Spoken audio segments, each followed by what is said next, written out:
ಉತ್ತರ ಪ್ರದೇಶದ ಉನ್ನಾವ್ ಬಳಿ ನಿಧಿಗಾಗಿ ಗುಡ್ಡ ಅಗೆದ ಕಥೆ ನಿಮ್ಮೆಲ್ರಿಗೂ ಗೊತ್ತು. ಆಂಧ್ರದ ಹೈದರಾಬಾದ್ನ ಮನೆಯೊಂದರಲ್ಲಿ ಕೆಜಿಗಟ್ಟಲೆ ಚಿನ್ನ ದೊರೆತದ್ದು ಆಯಿತು. ಈಗ ನಿಧಿ ಬೇಟೆಯ ಸರದಿ ನಮ್ಮ ಕರ್ನಾಟಕದ್ದು. ಪಶ್ಚಿಮ ಘಟ್ಟಗಳ ತಪ್ಪಲಿನ ಅಚ್ಚ ಹಸುರಿನ ಕಾನನದ ಮಧ್ಯೆ ನಿಧಿಯ ಸುದ್ದಿಯೊಂದು ಬೆಚ್ಚಿ ಬೆಳೆಸಿದೆ. ಈ ವಿಶೇಷ ಸುದ್ದಿಯ ಹೂರಣವೇ ನಿಧಿ ರಹಸ್ಯ. ನಾನು ಗುರುಪ್ರಸಾದ್.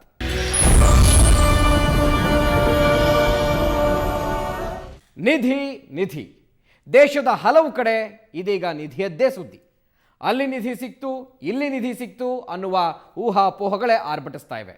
ಇಂತಹದ್ದೊಂದು ನಿಧಿಯ ಸುದ್ದಿಯನ್ನು ಬೆನ್ನಟ್ಟಿದ ಸುವರ್ಣ ನ್ಯೂಸ್ ತಂಡಕ್ಕೆ ಎದುರಾದದ್ದು ರೋಚಕ ಸಂಗತಿಗಳು. ಅದು ಮಧ್ಯರಾತ್ರಿ 1 ಗಂಟೆ. ಬೆಳಗ್ಗೆಯಿಂದ ಸುದ್ದಿಗಳ ಜಂಜಾಟದಲ್ಲಿ ಬ್ಯುಸಿಯಾಗಿದ್ದ ನಮಗೆ ವಿಶ್ರಾಂತಿಯ ವೇಳೆ, ಜೊತೆಗೆ ನಮ್ಮ ಕ್ಯಾಮ್ರಾಗಳಿಗೂ ಕೂಡ ಹೊರಡೋ ಸಮಯವಾಗಿತ್ತು. ಮನೆಗೆ ಹೊರಡೋಕೆ ರೆಡಿಯಾಗಿದ್ದ ನಮಗೆ ಆಫೀಸ್ನಿಂದ ಕರೆ ಬಂತು. ಅರ್ಜೆಂಟ್ ಆಗಿ ಬೆಂಗಳೂರಿಂದ ಮಡಿಕೇರಿಯ ಕಡೆ ಪ್ರಯಾಣ ಬೆಳೆಸಬೇಕಾದ ಕರೆ ಅದಾಗಿತ್ತು. ಅದೊಂದು ನಿಧಿಯ ಸುದ್ದಿ ಬೆನ್ನತ್ತಿ ಹೊರಡಲು ಅಣಿಯಾದ ನಮಗೆ ಎಲ್ಲೋ ಒಂದ್ ಕಡೆ ಅನುಮಾನ ಕಾಡಿತ್ತು. ಉತ್ತರ ಪ್ರದೇಶದಲ್ಲಿ ಗುಡ್ಡ ಕೊರೆದು ಇಲಿ ತೆಗೆದ ಕಥೆ ನೆನಪಿಗೆ ಬಂತು. ಆದ್ರಿಂದ ವರದಿಗಾರ ಮಾತ್ರ ಸ್ಪಾಟ್ಗೆ ಹೋಗಿ ಕನ್ಫರ್ಮ್ ಮಾಡಿ ಆ ಬಳಿಕವಷ್ಟೇ ಕಾರ್ಯಾಚರಣೆ ಮಾಡಬೇಕು ಅನ್ನೋ ನಿರ್ಧಾರಕ್ಕೆ ಬಂದ್ವಿ. ಆಗ ಹೊರಟ ನಾವು ರಾತ್ರಿಯೇ ಮಡಿಕೇರಿಯ ಬಸ್ ಹಿಡಿದು ಸುದ್ದಿಯ ಬೆನ್ನತ್ತಿ ಹೊರಟೆವು. ಮಧ್ಯರಾತ್ರಿ ಆದ್ರಿಂದ ಸರಿಯಾದ ಬಸ್ ಸಿಗ್ಲಿಲ್ಲ. ಆದ್ರೂ ಅಲ್ಲಲ್ಲಿ ಇಳಿದು ಮಡಿಕೇರಿಯ ಸಿದ್ದಾಪುರ ಮೂಲಕ ಗೋಣಿಕೊಪ್ಪಲಿಗೆ ತೆರಳಿದೆವು. ಅಲ್ಲಿಂದ ನಾವು ತಲುಪಬೇಕಾದ ಸ್ಥಳಕ್ಕೆ ಇರೋದು ಒಂದು ಬಸ್. ಕೊನೆಗೂ ಆ ಬಸ್ ಬಂತು. ಮಧ್ಯಾಹ್ನ 2 ಗಂಟೆಗೆ ಆ ಸ್ಥಳ ತಲುಪಿದ್ವು. ಶೆಟ್ಟಿಗೇರಿ ಮಾರ್ಗವಾಗಿ 18 ಕಿಲೋಮೀಟರ್ ತಲುಪಿದಾಗ ಕಣ್ಣಿಗೆ ಬಿದ್ದದ್ದು ಹಚ್ಚ ಹಸಿರಿನ ನಡುವೆ ಸ್ವರ್ಗವೇ ನಾಚುವಂತ ಪ್ರದೇಶ. ಸುಂದರ ಹಚ್ಚ ಹಸುರಿನ ಕಾಡಿನ ನಡುವೆ ಕಂಗೊಳಿಸುತ್ತಿತ್ತು ಆ ಪುಣ್ಯ ಸ್ಥಳ. ಬಾಣಗರಕೇರಿಯ ಮೃತ್ಯುಂಜಯ ದೇವಸ್ಥಾನವೇ ಆ ಕುತೂಹಲ ಪ್ರದೇಶ.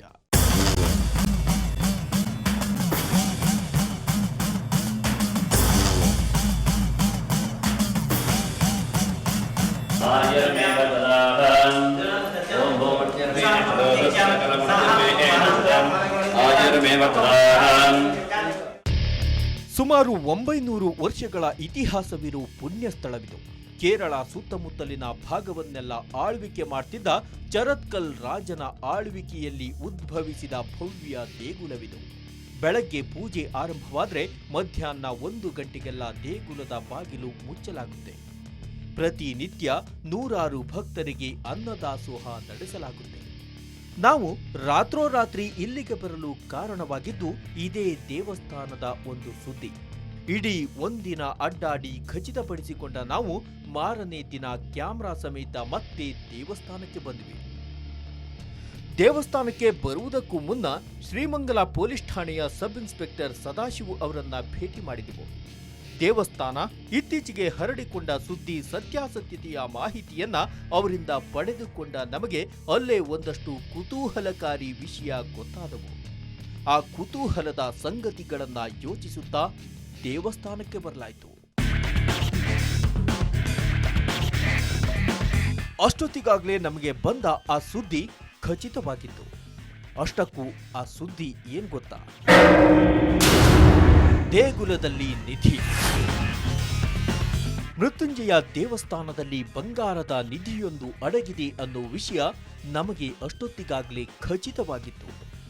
ಉತ್ತರ ಪ್ರದೇಶದ ಬಂಗಾರದ ಭೇಟಿಯನ್ನ ಮನಸ್ಸಿನಲ್ಲಿಟ್ಕೊಂಡ ನಮಗೆ ಒಂದಷ್ಟು ನಿಧಿಗೆ ಪುಷ್ಟೀಕರಿಸುವಂತಹ ಅಂಶಗಳು ಬೆಳಕಿಗೆ ಬಂದವು.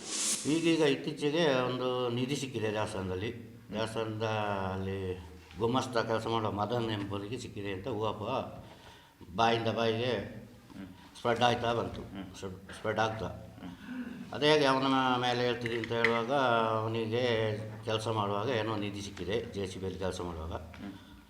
ಅದು ಅವನ ಅಭಿವೃದ್ಧಿ ನೋಡುವಾಗ ಅವನ ಇನ್ಕಮಿಗಿಂತ ಜಾಸ್ತಿ ಇದೆ ಅಂತ ಒಂದು ಬಾಯಿಂದ ಬಾಯಿಗೆ ಮಾತಾಡಿತ್ತು. ಅಲ್ಲಿಂದ ಅದು ಹೋಗಿ ಸರ್ಕಲ್ವರೆಗಲ್ಲ SP ಅವರಿಗೆ ಕಂಪ್ಲೇಂಟ್ ಹೋಗಿದೆ. ಅದರಿಂದ ಪೊಲೀಸವರು ಬಂದರು. ನಾವು ಅವ್ರನ್ನ ಕರೆದು ಅದಕ್ಕೆ ಮೊದಲು ನಾವು ಊರಿನವ್ರನ್ನ ಹಿರಿಯರನ್ನೆಲ್ಲ ಸೇರಿಸಿ ಈ ಥರ ಅವನ್ನ ಕರೆಸಿ ವಿಚಾರ ಮಾಡುವಾಗ ಅವನ ನಾವು ನಮ್ಮ ಇದರಲ್ಲಿ ಎಷ್ಟು ಅವನ ಇನ್ವೆಸ್ಟಿಗೇಷನ್ ಮಾಡಬೇಕು ಅಷ್ಟು ಮಾಡಿದ್ದೀವಿ. ಮಾಡುವಾಗ ಅವನು ಬಾಯಿಯೇ ಬಿಟ್ಟಿಲ್ಲ, ಏನು ನನಗೆ ಸಿಕ್ಕಿಲ್ಲ, ದೇವರಾಣೆಗೆ ಸಿಕ್ಕಿಲ್ಲ, ಒಂದೇ ಮಾತು ಹೇಳ್ತಾನೆ. ಅಲ್ಲಿಂದ ನಾವಿದು ಇಲ್ಲಿವರೆಗೆ ಮುಗಿಯೋದಿಲ್ಲ ಅಂತೇಳಿ ನಾವು ಈಗ ಮೊನ್ನೆ DSP ಸಾಹೇಬರು ಬಂದಿದ್ದರು, ಸರ್ಕಲ್ ಸಾಹೇಬರು ಬಂದಿದ್ದರು. ನಾವು ಈ ಟೆಂಪಲ್ ಕಮಿಟಿ ಏನಿದೆ, ನಾವು 18 ಜನ ಕಮಿಟಿಗಳು ಇದ್ದೀವಿ, ನಾವು ಒಂದು ಕಂಪ್ಲೇಂಟ್ ಮಾಡಿದ್ದೀವಿ, ಈ ಥರ ಗುಮಾನಿ ಇದೆ, ಅದರ ನಿಜಾಂಶವನ್ನು ನಮಗೆ ನೀವು ತನಿಖೆ ಕೈಗೊಂಡು ನಿಜಾಂಶ ನಮಗೆ ಬೇಕು ಅಂತ ನಾವು ಒಂದು ಕಂಪ್ಲೇಂಟ್ ಮಾಡಿದ್ದೀವಿ. ಅವನಿಗೆ ನಿಧಿ ಸಿಕ್ಕಿದ್ರಲ್ಲಿ ಯಾವ ಅನುಮಾನವೂ ಇಲ್ಲ.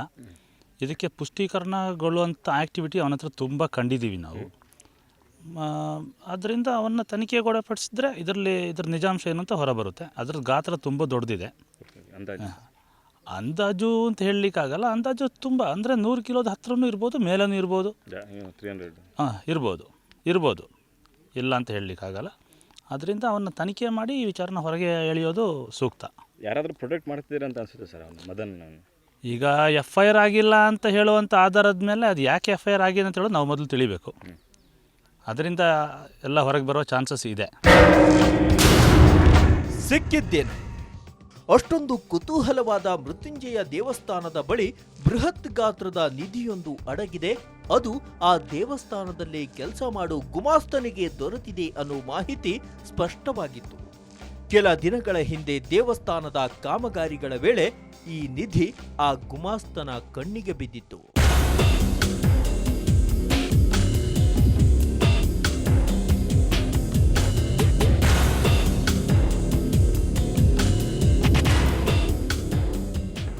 ಅಷ್ಟಕ್ಕೂ ಆ ಗುಮಾಸ್ತ ಯಾರು, ಆತನ ಕಣ್ಣಿಗೆ ಆ ನಿಧಿ ಬಿದ್ದಿದ್ದಾದರೂ ಹೇಗೆ ಎನ್ನುವ ಕುತೂಹಲ ನಿಮಗಿದೆ ಅಲ್ವಾ? ಸಣ್ಣ ಬ್ರೇಕ್ನ ನಂತರ ಆ ಕುತೂಹಲವನ್ನು ಹೇಳ್ತೀವಿ.